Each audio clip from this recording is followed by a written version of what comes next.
این بلبل خرماها رو که اسمشون جوجو و کوکو هست، کوکو آغاز و این جوجو هم خانومه. اینا رو من وقتی که کوچیک بودن، جوجه بودن خریدم و بزرگشون کردم.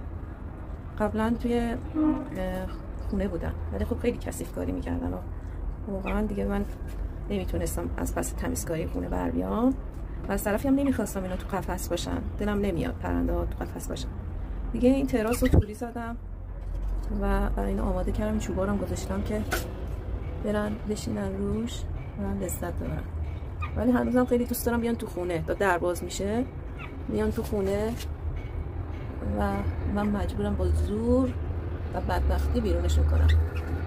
این بلبل خرما خیلی وابستگی میارن، سعی کنید که اصلا نگیریدشون، چون اگه بگیرین دیگه اسیرشون میشید و هیچ جوره نمیتونید ولشون کنید. چون یه بار من دادم بهشون به محیط زیست ولی نتونستم طاقت بیارم و خیلی قصه میخوردم و گریه میکردم، دوباره پسشون گرفتم. خیلی شیرینم. جان ماما، جوجو به دوربین سلام کن، سلام کن، بگو سلام دوستا، سلام قشنگا، مامان منو فالو